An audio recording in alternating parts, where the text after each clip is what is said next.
Hai, selamat pagi. Apa kabar? Kabar baik dong.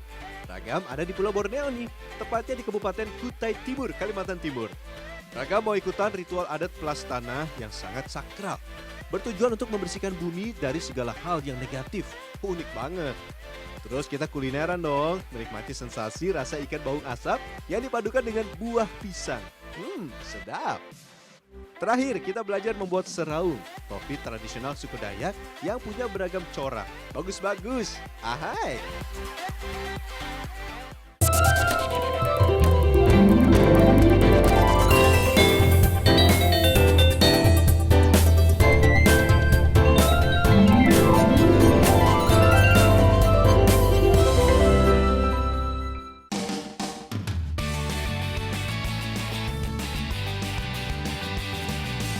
Mumpung masih pagi, ikut belanja ke pasar yuk.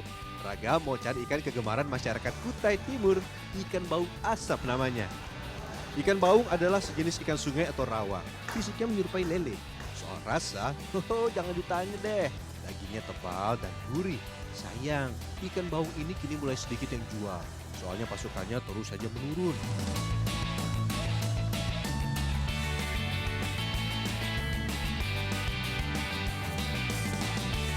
Baung yang dijual di pasar sudah melalui proses pengasapan, jadi lebih awet dan tahan sekitar 1 bulan. Rasanya pun lebih enak. Harganya terbilang mahal. Per kilo ikan baung asap Rp230.000. Wah, lebih mahal dari daging sapi tuh. Langsung deh dibawa pulang, kita masak gangan pisang daun singkil.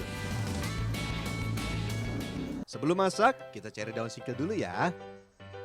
Daun singkil banyak tumbuh di tepian sungai, area pesawahan, dan pekarangan rumah yang bersuhu lembab.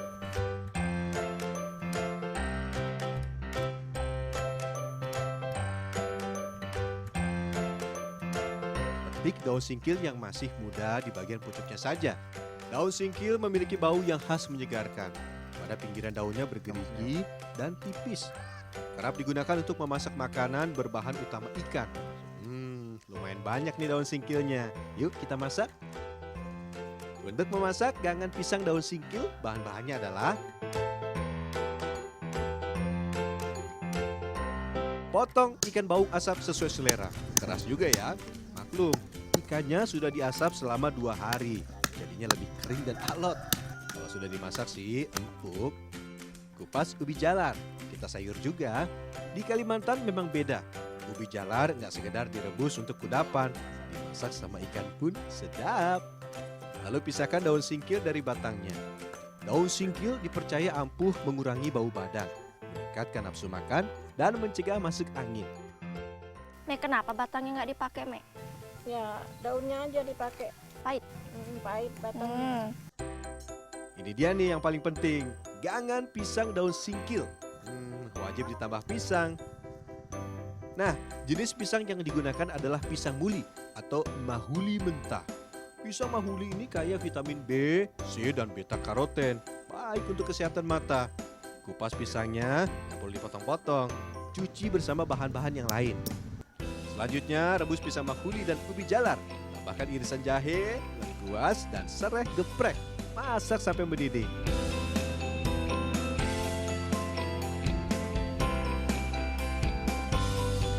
Masukkan potongan ikan baung asapnya.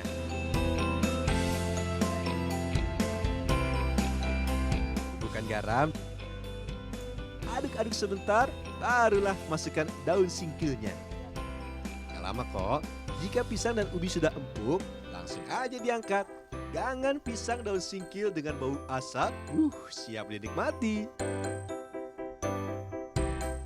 Men, udah jadi nah baunya nah. Lapar. Ayo makan kita, Men. Nggak sabar nih. Cita rasanya komplit nih. Ada manis, gurih, pedas, dengan sedikit rasa pahit. Enak banget. Rasa asap dari ikan baungnya menggugah selera. Pisang dan ubinya pun pas di lidah. Pantas kalau gangan pisang daun singkil jadi menu favorit warga Kutai Timur. Juara, ahai!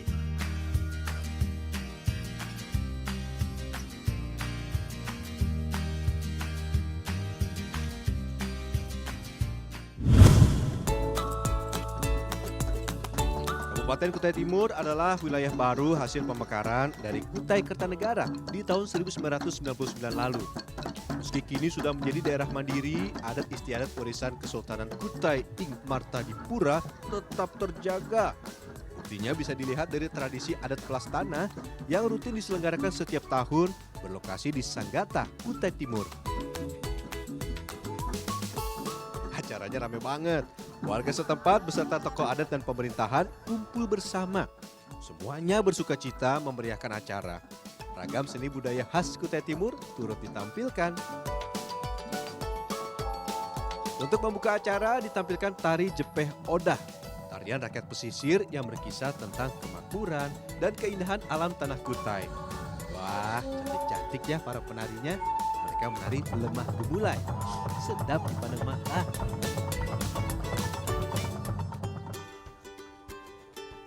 Oh iya, sehari sebelum tradisi pelas tanah dimulai, berbagai persiapan dilakukan, termasuk menggelar ritual adat Bappelas.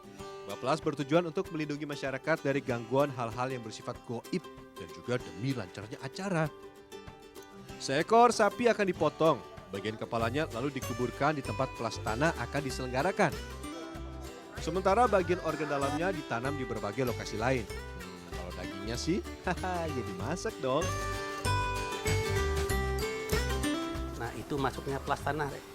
Jadi kita motong sapi itu ambil darahnya untuk kita apa namanya kita syarati untuk membelas tanah tadi itu, membelas tanah bumi. Nah itu meminta kepada Allah Subhanahu Wa Taala supaya kita diberi keselamatan maupun di dunia ini maupun di akhirat. Selanjutnya, tetua adat yang tergabung dalam tim kesakralan adat besar Kutai Timur berangkat menuju 4 titik di kota Sanggata yang dianggap menjadi simbol alam, yaitu tanah, air, api, dan udara. Di setiap titik dibacakan doa-doa. Beras kuning juga ditaburkan. Begitupun dengan air yang sudah disucikan, dipercik-percikan di tempat ritual.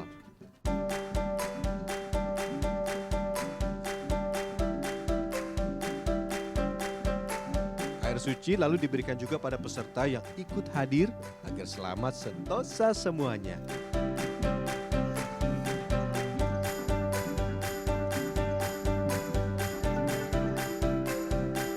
Pada malam harinya diadakan ritual sakral yang dinamakan mengantar dahar. Mengantar dahar khusus untuk orang-orang yang dihormati, yaitu Bapak Bupati, Putra Mahkota Kesultanan Kutai Kertanegara, Ing Martadipura, dan para pemangku adat. Ritual ngantar dahar menjadi simbol akan diselenggarakannya pesta adat pelas tanah. Nah, uniknya, aneka hidangan yang dihantarkan jenisnya cukup banyak. Ada sekitar 41 jenis makanan. Semuanya enak-enak, khas dari Kutai Timur. 41 macam makanan yang kita siapkan pada waktu itu. Karena kita memberitahukan kepada orang-orang halus itu, inilah makananmu untuk menjaga dalam rangka kita persiapan acara pelas-pelas. Setiap ada acara itu kita siapkan. Jika seluruh hantaran sudah tersaji, para tamu kehormatan dipersilahkan untuk menikmati. Aneka makanan yang disajikan adalah wujud ungkapan rasa syukur dan terima kasih warga. Duh, makan yang mana ya? Semuanya menarik mata. Apalagi makannya bareng-bareng. Tambah nikmat deh. Ahai!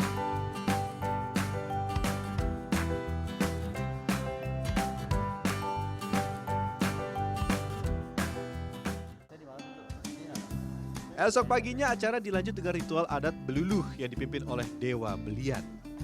Beluluh bertujuan agar kegiatan yang diselenggarakan berjalan lancar. Kepala pemerintahan daerah dan tetua adat wajib hadir mengikuti ritual Beluluh untuk mensucikan diri dan mencegah mara bahaya. Oh iya, Beluluh berasal dari kata buluh yang bermakna bambu dan luluh yang artinya musnah. Dalam ritual Beluluh, para bupati bersama istri akan duduk bersama di atas singgasana dari bambu. Pemimpin ritual kemudian membaca mantra-mantra keselamatan.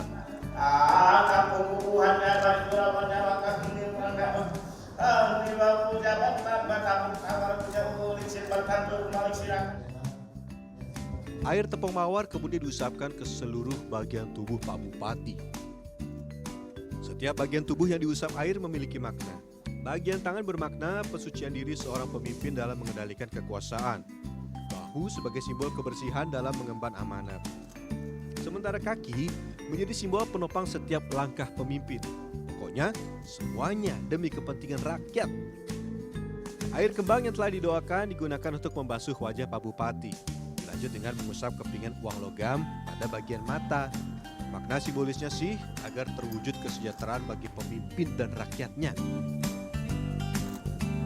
Ritual beluluh kemudian ditutup dengan prosesi ketikai lepas. Putra mahkota Kesultanan Kutai Kertanegara Ing Martadipura dan Pak Bupati akan menarik anyaman janur kuning daun kelapa secara bersamaan sebagai tanda terlepasnya pengaruh negatif dan simbol kemenangan setelah mensucikan diri.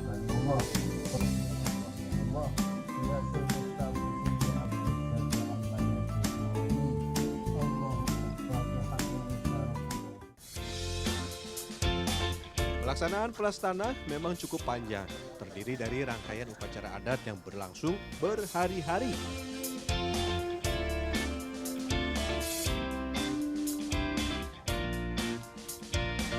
Untuk membuka pelas tanah harus diawali dengan ritual mendirikan tiang ayu.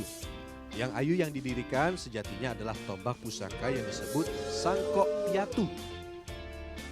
Sangkok Piatu adalah tombak pusaka milik Raja Kutai pertama, Aji Batara Agung Dewa Sakti. Dililit dengan kain kuning yang menjadi simbol kebesaran Kesultanan Kutai Ing Martadipura. Usai mendirikan tiang ayu, rombongan adat lalu menyalakan brong atau obor. Brong menjadi simbol berkobarnya semangat adat serta sumber kehidupan. Sedangkan api yang berkobar akan tetap menyala sampai ditutupnya pesta adat pelas tanah di hari ke-7.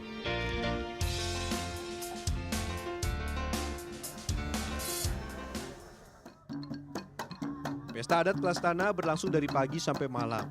Alunan musik tradisional selalu saja terdengar, kecuali di malam Jumat karena dilarang. Di bagian tengah tenda sebagai pusat kegiatan adat sengaja didirikan singgasana dan benyawan. Di mana-mana nampak warna kuning keemasan yang begitu mendominasi. Warna yang juga menjadi simbol keagungan para leluhur dan dewa-dewa. Oh ya, singgasana dan benyawan menjadi simbol kendaraan alam bawah sadar manusia untuk menuju dunia para dewa dan leluhur yang ada di darat, laut, maupun di atas langit. Sambil mengitari singgasana dan benyawan, seorang tetua adat melantunkan doa dan mantra-mantra. Ia lalu menunjuk pengunjung yang hadir untuk ikut menari bersama-sama.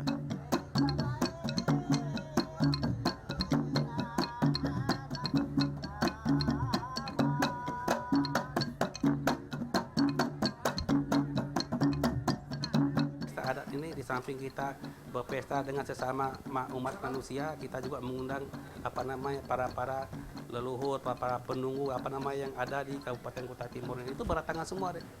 Boleh percaya boleh tidak. Nah, biasanya ada kebanyakan kesurupan. Tapi alhamdulillah tahun ini tidak ada kelihatannya karena tidak ada kesalahan. Ketika menari bersama, terkadang ada pengunjung yang hilang kesadarannya atau disebut ngenjong. Ngenjong diyakini menjadi pertanda kehadiran para dewa atau leluhur untuk berkomunikasi. Konon, hilangnya kesadaran di saat ngenjong bisa menjadi metode penyembuhan secara tradisional, khususnya dari pengaruh burung.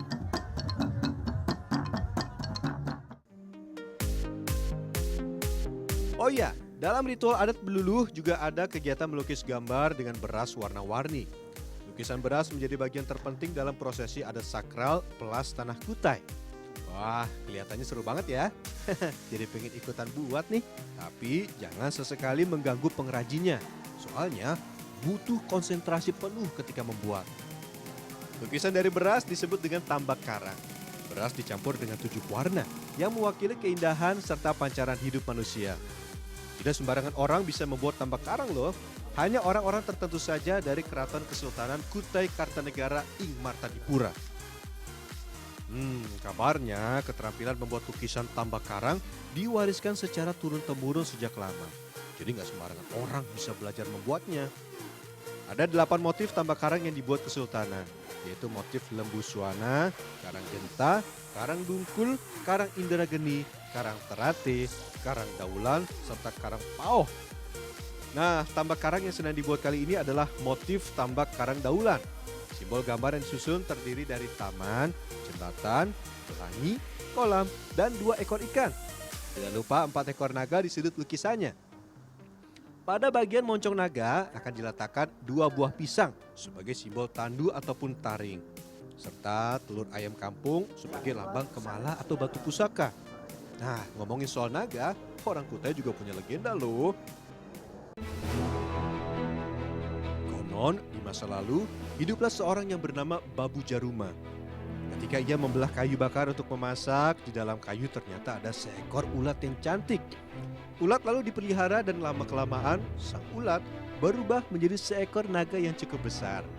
Warga menjadi ketakutan dan meminta Babu Jaruma membunuh naga peliharaannya.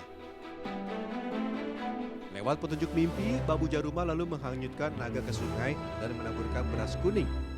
Aneh bin ajaib, dari dalam sungai muncul singgasana dan anak perempuan yang bernama Putri Karang Melenu. Begitu ditabur beras kuning maka naga itulah tenggelam, maka timbullah balai dengan apa namanya karang-karang ini. Di atas karang itu terdapatlah anak yang bernamanya Putri Karang Melenu. Nah, Putri Karang Melenu ini dipelihara 41 hari 41 malam, dieraukan, dibersihkan, disayangi. Nah, justru itu sampai sekarang adat itu yang dipakai Sultan Kutai. Lukisan tambak karang digunakan untuk menjadi alas balai dari bambu kuning. Balai juga digunakan sebagai singgasana saat ritual beluluh atau tempat kepala adat dan pimpinan daerah duduk bersama. Ketinggian tiang bambu pada singgasana juga menjadi tanda status seseorang. Semakin tinggi dan banyak jumlah tiangnya, akan semakin tinggi juga kedudukannya.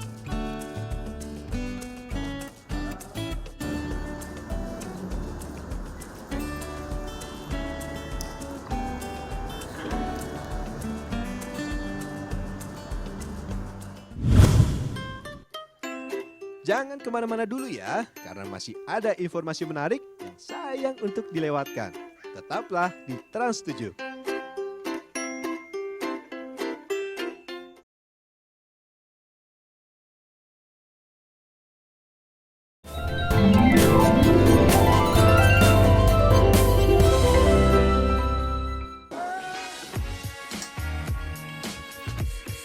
Sejak pagi, para ibu dari Dusun Rindang Benua, Kabupaten Kutai Timur udah sibuk.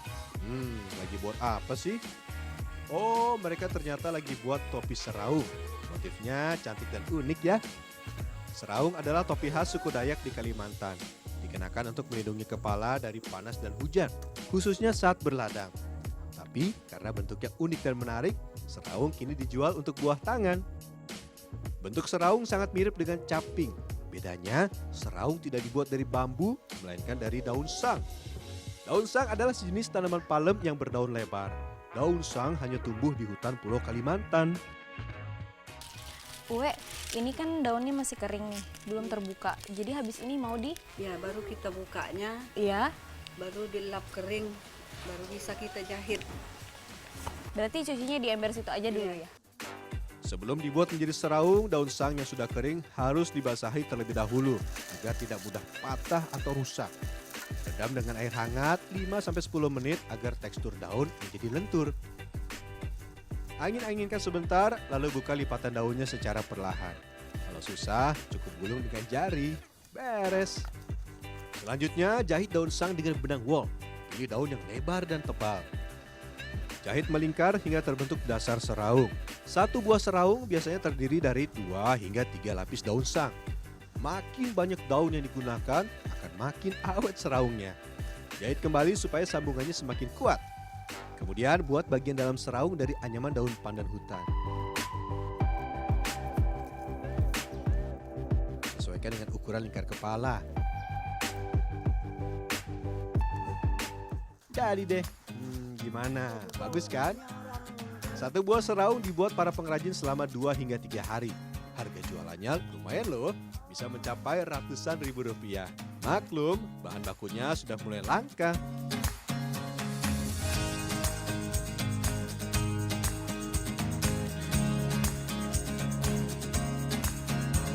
Gimana? Menarik dong informasi ala ragam Indonesia? Semoga bermanfaat ya. membuat kita lebih mengenal Indonesia. Pantengin terus Seragam ya. Tentunya cuma di TV paling keren Trans 7. Bye-bye.